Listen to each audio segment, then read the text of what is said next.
शैक्षणिक आणि सहकार व्यवस्थेमध्ये त्यांनी महाराष्ट्रामध्ये त्यांचं एक मोठं योगदान आपल्याला सगळ्यांनाच पाहायला मिळतं. सर्वसामान्याच्या मुलामुलींना शिक्षण मिळावं, चांगल्या दर्जाचं शिक्षण मिळावं, जो शाहू महाराजांचा वारसा डी.वाय. पाटील साहेबांनी चालवला, त्यामुळे आम्हाला त्यांचा सार्थ अभिमान राहिला.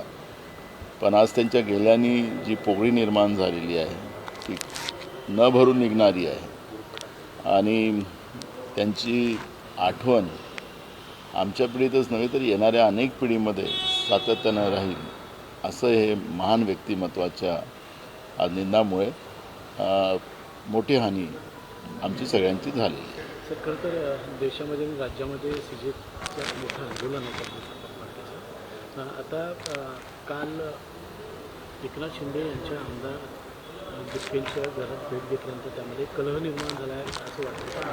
काय बघा, हे जी केंद्रातलं असो की राज्यातलं सरकार असो, हे फक्त सत्तेचा मलिंदा खाण्यासाठी एकत्रित आलेली लोक आहेत. त्यामुळे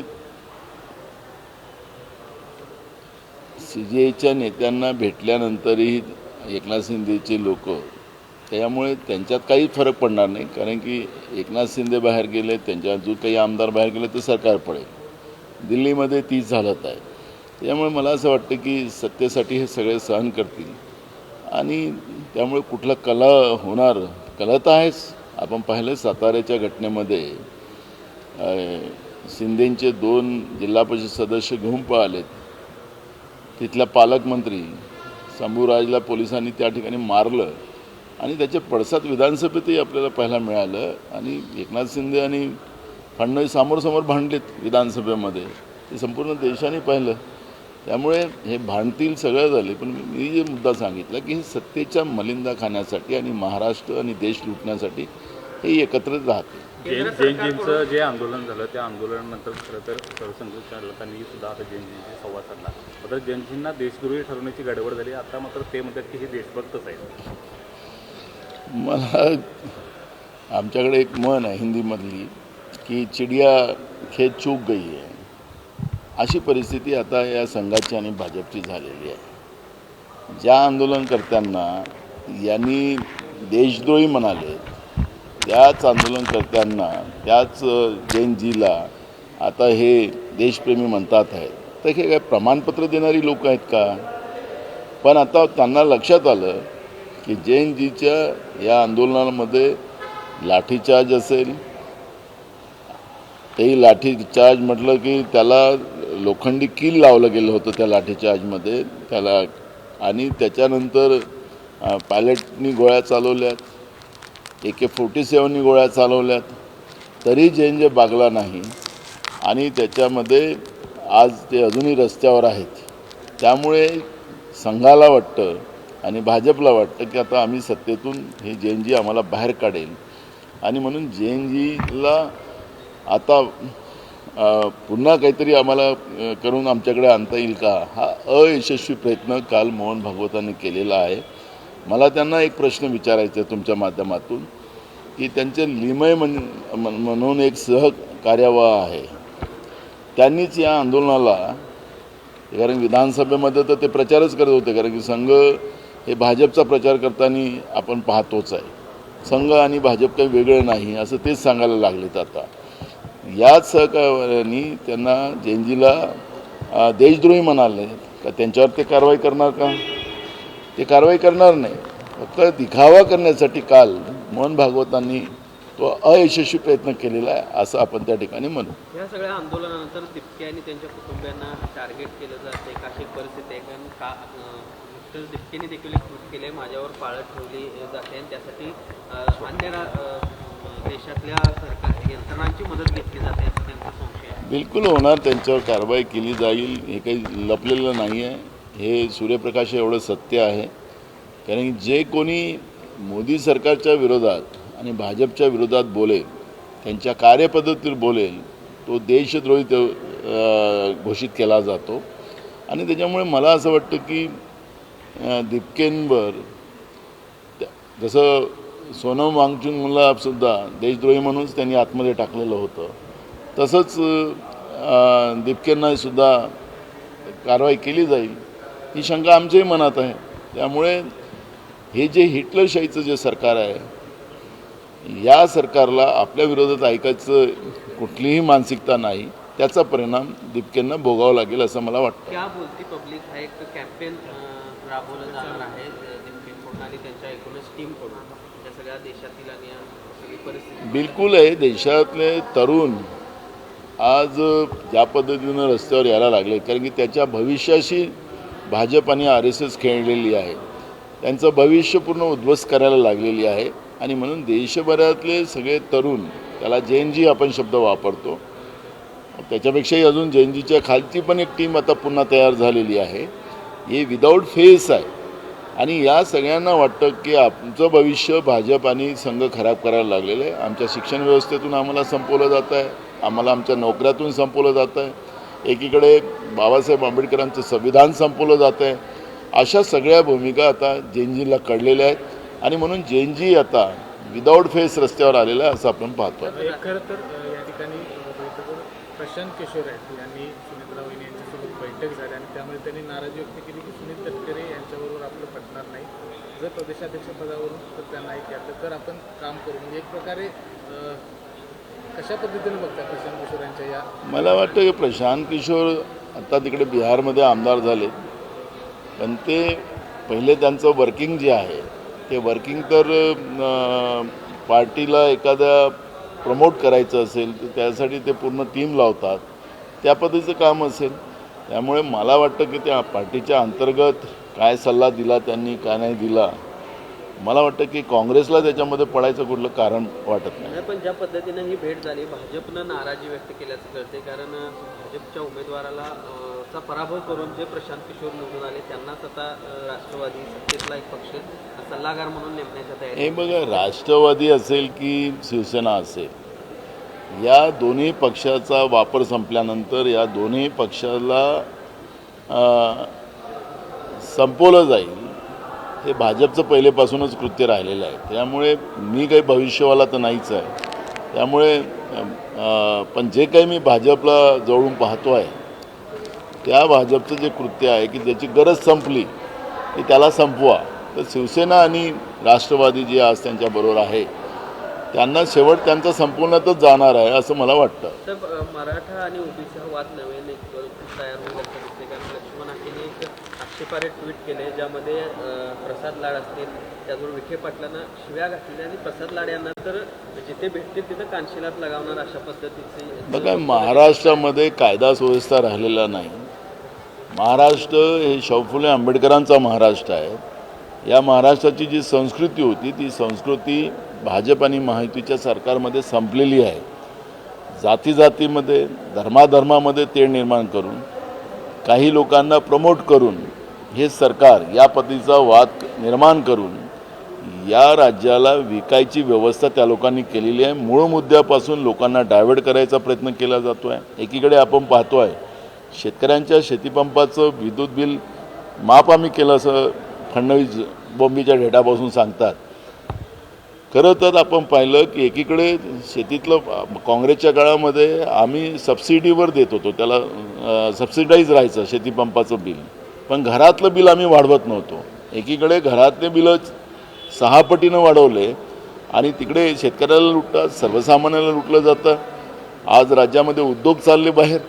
त्यामुळे ह्या सगळ्या परिस्थितीत आपण पाहिलं की हे सगळे पाप करत असताना राज्यातल्या एका देशातल्या एका 2 उद्योगपत्यांचे पुढं भरण्यासाठी त्यांच्याकडे सगळं राज्य देण्यासाठी ही ज्या पद्धतीनं सरकार काम करते आणि म्हणून असे वाद निर्माण करून मूळ मुद्द्याला डायव्हर्ट करण्याचा प्रयत्न ते करतात. म्हणून मग देवेंद्र फडणवीस यशस्वी ठरतात का? कारण ज्या पद्धतीनं नेत्यांकडून एका पद्धतीची अशी भाषा येते अजूनही लहान मुलींच्यावरचे अत्याचार थांबलेले नाहीत अशी परिस्थिती राज्यामध्ये दिसते. महाराष्ट्रामध्ये कायदा सुव्यवस्था राहिला नाही तर याचा अर्थच असा आहे की फडणवीस अफसेल फेल झाली गृहमंत्री म्हणून. त्यामुळे ते खातं त्यांनी दुसऱ्याकडे कोणाला तरी द्यावं, नाहीतर हे महाराष्ट्रची सगळी जी कायदा सुव्यवस्थेची परिस्थिती ती भयानक आहे आणि त्या भयानक परिस्थितीची सगळी जबाबदारी राज्याचे मुख्यमंत्री म्हणून गृहमंत्री म्हणून फडणवीसवर जातं. राज्यातल्या जात अनेक वैधता जिल्ह्यामध्ये प्रमाणपत्र जे आहे ती मोठ्या प्रमाणात फेटाळली जाईल. बघा, मी तुम्हाला एक सांगतो की सरकारने जे काही आश्वासन 2014मध्ये मग धनगराला असेल, मराठ्यांना असेल, बंजारांना असेल, गोवाऱ्यांना असेल, ज्या पद्धतीने दिलं होतं की आमचं सरकार आलं तर आम्ही तुम्हाला घटनादुरुस्ती करून त्या पद्धतीच्या तुम्हाला आम्ही प्रमाणपत्र देऊन ते अधिकार देऊ, अशा पद्धतीच्या घोषणा करून हे सत्तेत आले. आता केंद्रात आणि राज्यात सत्ता आहे. मग केंद्रात आणि राज्यात सत्ता असताना दुसऱ्यांच्या आरक्षणामधून आरक्षण काढून दोन भावामध्ये भांडण लावण्याचं काम जे ज्या पद्धतीनं BJP करते आहे त्याचाच परिणाम आज महाराष्ट्र भोगते आहे. त्यामुळे मला असं वाटतं की जरांगे पाटलांचा असेल किंवा हाकेंचा वाद असेल, तो वाद ह्याच भारतीय जनता पार्टीने या महाराष्ट्रामध्ये लावलेला आहे. त्यामुळे कोणाचा अधिकारातले कोण काढायचं, तुम्हाला नव्हता दम तर सांगायला नव्हतं पाहिजे. धनगरांना पण यांनी त्याच पद्धतीने सांगितलं की तुम्हाला आदिवासीच्या आम्ही सवलती देतो आहे, आमचं सरकार आलं, का नाही दिल्या? त्या आदिवासीतून काढायचा त्यांचाच अधिकार आणि ह्या तोंडातला काढायचा आणि त्या तोंडात घालायचं आणि तिथून भांडणं लावायची आणि पूर्ण महाराष्ट्र विकायचा आणि महाराष्ट्राची संस्कृती बिघडवायची. हेच काम भाजप करते आणि त्याचा परिणाम महाराष्ट्र भोगतो आहे. राज्यातल्या अनेक रस्त्यावर सध्या खड्ड्यांची स्थिती दिसून येते. खड्डे पूर्ण महाराष्ट्र झालाय वाटते. महाराष्ट्र भ्रष्टाचार युक्त असलेला महाराष्ट्र निर्माण झालेला आहे. जसं कर्नाटकाचं सरकार 40% गेलं, तसं हे आता 60% जात आहे. 60% भ्रष्टाचाराचं प्रमाण आहे. आपल्याच कोल्हापूरमध्ये कॉन्ट्रॅक्टरचं एक मोठं अधिवेशन झालेलं होतं आणि कॉन्ट्रॅक्टरनी कोल्हापूरमध्येच सांगितलं की आमचे पैसे कसे हे लोक घेतात. त्यामुळे आपण जे पाहिलं असेल की महाराष्ट्रामध्ये कामाचा दर्जा संपलेला आहे आणि कामाचा दर्जा संपल्यामुळे खड्ड्यांचे रस्ते महाराष्ट्रामध्ये झालेले आहेत आणि लोकांचे मृत्यू त्या ठिकाणी होते आहे. आणि हे सगळं परिणाम जो आहे भारतीय जनता पार्टी आणि महायुतीच्या सरकारच्या भ्रष्टाचाराचा परिणाम आज महाराष्ट्र भोगत आहे. कर्जमाफीच्या योजनेमध्ये प्रचंड घोळ पाहायला मिळतं आणि शेतकऱ्यांच्या खात्यावर अद्याप पैसे जमा झालेले नाही आहेत, KYC झालेले नाही आहेत. नेमकं सरकार काय करतं? सरकार घोषणाबाज आहे. घोषणा देऊन सरकार वेळ काढण्याचा एक प्रयत्न करते आहे आणि मला असं वाटतं की शेतकऱ्यांच्या तोंडाला पानं पुसलं जाईल. आम्ही विधानसभेतही सांगितलं की सरकारने सरसकट कर्जमाफी घोषित केली पाहिजे. आज सरकार वसुली व्यवस्था करते आहे की बाबा तुम्ही 60,000 भरा तर तुम्हाला 2 लाखाचं कर्ज माफ होईल आणि ते माफ झालं तर मग तुमचा कागद बसत नाही, तुमचं नियमात बसत नाही आणि म्हणून त्याला नाकारलं जातं. त्यामुळे शेतकऱ्यांकडून पैसे वसूल करण्याचं काम या कर्जमाफीच्या माध्यमातून हे सरकार करते आणि कर्जमाफीच्या नावाने शेतकऱ्यांच्या तोंडाला पानं पुसली जातात. सरकार सगळ्या गोष्टींना होकार देतं. म्हणजे उदाहरणार्थ मराठा समाजाला आरक्षण देण्यासंदर्भात होकार, पण ज्या वेळेला कायदेशीर पातळीवर टिकत नाही त्यावेळेला मात्र कायद्याचा आधार देऊन नकार द्यायचं. काय वेगळं वाटते का तुम्हाला याच्यामध्ये? मी तुम्हाला तेच सांगितलं, मी मगाशी उत्तर सांगितलं की दोन धर्मामध्ये जातीमध्ये भांडण लावायचं, एकाच्या तोंडातलं हिसकायचं आणि दुसऱ्याच्या तोंडात टाकायचं आणि त्याला भांडण ठेवायचं आणि महाराष्ट्र विकायचा. मूळ मुद्द्यापासून महागाईपासून लोकांना दुर्लक्षित करायचं, बेरोजगारीपासून दुर्लक्षित करायचं. शेतकऱ्यांची परिस्थिती भयानक आहे. मोठ्या प्रमाणात शेतकऱ्यांची आत्महत्या महाराष्ट्रामध्ये होत आहे. तर ही जी सगळी परिस्थिती आहे त्यामुळे सरकारला ज्या गोष्टी करायच्या आहेत त्या तुमच्यामध्ये भांडणं लावून महाराष्ट्रामध्ये अत्याचाराची व्यवस्था निर्माण करण्याचं काम हे सरकार करते आहे. त्यामुळे मराठा असेल की OBC असेल त्याचा वाद पेटवत ठेवणं आणि तिथंच आपलं राजकारण करणं हेच सरकारचं काम आहे. साहेब, राम मंदिर सारखाच घोटाळा कोल्हापूरच्या बाळूमामा मंदिरामध्ये झाला आणि तो अधिकाऱ्यांनी केलेला आहे. 15 दिवस झालं गुन्हा दाखल होऊन अधिकारी सगळे फरार आहेत. आपल्याला माहितीसाठी सांगतो की जेवढे देवस्थान सरकारने आपल्या ताब्यात घेतले महाराष्ट्रामध्ये त्या सगळ्या देवस्थानामध्ये मोठ्या प्रमाणात भ्रष्टाचार झालेला आहे, लूट झालेली आहे. आता ही लूट अधिकारी नेमण्याची जबाबदारी कोणाची आहे? सरकारची आहे. पंढरपूरचं मंदिर असेल, शिर्डीचं मंदिर असेल, आपलं सिद्धिविनायक मंदिर असेल, या सगळ्या मंदिरामध्ये आपल्याला तिथं चंदा चोरी झालेली आहे हे आपल्याला पाहायला मिळते आहे. राम मंदिर तर आपल्याला माहीत असेल की राम मंदिर तर आता भाजपचं आणि RSSचं लुटायचं केंद्र, लोकांच्या आस्थेला लुटायचं केंद्र झालेलं आहे. त्यामुळे ही जी काही आहे धर्माच्या नावाने बळ्याबाबळ्या भक्तगणांना लुटायची व्यवस्था महाराष्ट्रासहित पूर्ण देशामध्ये भाजपने निर्माण करून ठेवलेली आहे. साहेब, अकोल्यामध्ये शेतकऱ्यांसाठी नवीन फंडा सरकारने सुरू केलेला आहे. सोयाबीनची हे खराब झाल्यामुळं त्यांच्याकडून समाधानपत्र लिहून घेतलं, म्हणजे कंपन्यांना वाचवण्यासाठी शेतकऱ्याला भेटी धरलं जातं समाधानपत्र. मी तुम्हाला सांगतो की हे सरकार जे आहे ही शेतकऱ्यांसाठी नाही, सर्वसामान्यांसाठी नाही, हे फक्त काही मुठभर लोकांसाठी काम करते. त्याचं प्रत्यय आपल्याला पाहायला मिळतं आहे. सोयाबीनचं पीक नापिकी येत आहे आणि त्याच्यामध्ये महाबीज आहे, म्हणजे सरकारचं महाबीज आहे. त्याच्यामध्ये त्या सरकार फसवत आहे, प्रायव्हेट कंपन्या फसवतात आहेत, औषधीमध्ये फसवतात आहे, बियाणामध्ये फसवतात आहेत. आणि मग हा कसा तरी माल निघाल्यानंतर त्या शेतकऱ्यांजवळून तो माल घ्यायचाच नाही आणि त्याचा भाव पाडायचा आणि त्याला कमी भावात त्या शेतकऱ्याला विकायला लावायचं, ही परंपरा महाराष्ट्रामध्ये सुरू झाली आहे. आणि म्हणून त्याचा परिणाम आहे की महाराष्ट्रामध्ये शेतकऱ्यांच्या आत्महत्या मोठ्या प्रमाणात देशभरापेक्षा जास्त वाढलेल्या आहेत. प्रवीण दरेकर आणि मनोज जरांगे पाटलांची अक्कल काढलेली आहे. रस्त्यावर किंवा नाक्यावर बसून आंदोलन करणं हे आणि सिस्टीममध्ये राहून काम करण्यात फरक आहे असं म्हटलं आहे. बघा, ही अशी काही लोक भाजपने आपल्याजवळ ठेवलेली आहेत. एखादा आंदोलनकर्ता असेल आणि सरकारवर टीका करत असेल तर त्याच्यावर अशी लोक सोडली जातात आणि त्यांच्या माध्यमातून त्याला पुन्हा त्याच्यात आगीमध्ये पेट्रोल टाकायचं काम केलं जातं, जेणेकरून महाराष्ट्रामध्ये पुन्हा वणवा पेटावा आणि महाराष्ट्र असाच वणव्यामध्ये जळत राहावा, हा प्रयत्न भाजपच्या वतीनं केला जातो आहे. दरेकरच नाही, असे अनेक लोक त्यांच्याजवळ आहेत की ते जरांगे पाटील असेल, हाकेला असेल, कोणालाही आपले टार्गेट करतात आणि मग ते चालवत ठेवतात. एकनाथ शिंदे आज पंतप्रधानांना भेटणार अशा प्रकारची बातमी येते. काय वाटतं या भेटीमागचं कारण काय असेल? ते आपलं दुःख सांगतात, की त्यांना दुःख आहे महाराष्ट्रामध्ये, जो त्रास आहे फडणवीसांकडून, ते दुःख सांगायला वारंवार ते जातात. आणि मला असं वाटतं की आत्ता माननीय सुप्रीम कोर्टामध्ये चिन्हाचा पण प्रश्न आहे, त्याच्यावरही काही चर्चा करायला गेले असतील. त्यामुळे मला असं वाटतं की त्यांना जे कष्ट आहे, दुःख आहे, त्याच्यावरचं निराकरण करण्यासाठी वारंवार ते प्रधानमंत्र्याला भेटत असतील. खरं सर, मराठवाड्यातील जे पूर्वी दाखले आहेत ते मोठ्या प्रमाणात अवैध ठरताना पाहायला मिळतं. त्याचं प्रमाण आहे खूप कमी आहे, 0.63%. मला तुम्हाला सांगतो, कास्ट हा जो इश्यू आहे त्याला घटनात्मकच जे काही आपल्याला जे अधिकार आहेत त्याच्यामध्ये तुमचं आजोबा, पंजोबा, तुमचे वडील, त्यांना सगळ्या याला ते तपासलं जातं. त्याला जोडल्यात तरच तुमचं ते व्हॅलिड होतं. तुम्हाला कास्ट सर्टिफिकेट मिळून जाईल, पण त्याला व्हॅलिड करायच्या वेळेस तुम्हाला हे सगळे पुरावे द्यावे लागतात आणि त्याच्यामध्ये ते व्हॅलिड होत नाही. त्यामुळे ही भूमिका आम्ही विधानसभेत मी सुद्धा मांडलेली होती की आपण यांना फसवू नका, वास्तविकता सांगा आणि काय प्रोव्हिजन करता येईल, काय घटना दुरुस्ती करता येईल. सरकार केंद्रात तुमचंच आहे. त्याप्रमाणे जे गरीब मराठा समाजातले लोक आहेत त्यांना न्याय देण्याची भूमिका सरकारने घ्यावी. हिंदी एक RSS प्रमुख मोहन भागवत कहते झेंजी देशभक्त है, हमसे भी ज़्यादा देशभक्त झेंजी, क्या कहेंगे? भाजपा ने अपना एक लाइन बदल दी है, ऐसा तो दिखता है, क्या करें? देखो, इन लोगों ने, जैसे हमारे यहाँ कहावत है कि चिड़िया खेत चूक गई. आता संघ आणि भाजपला वाटायला लागले की तरुण पिढी आता धर्म, अब ये युवा पीढ़ी जो है नई वाली, ये अब हमारे जाल में नहीं आएगी, धर्म के नाम से नहीं आएंगी.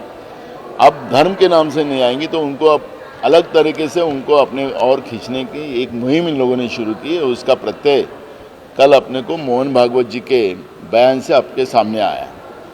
जब जैन जी का आंदोलन शुरू हुआ नीट के एग्ज़ाम के लीक होने के वजह से, तब इनके ही सहकार्यवाह लिमये ये बोलता था कि देश के विरोध में ये लोग हैं, ये देशद्रोही लोग हैं. इस तरह का वक्तव्य लिमये ने किया. क्या मोहन भागवत जी उनको संघ परिवार से हटाएंगे क्या? इसका जवाब देंगे क्या? वो नहीं देंगे, क्योंकि मुझे पता है कि उनको, मोहन भागवत जी को भी Z+ सिक्योरिटी है, ये सब जितना भी मंदिर का चंदा है वो भी खाने को मिल रहा है.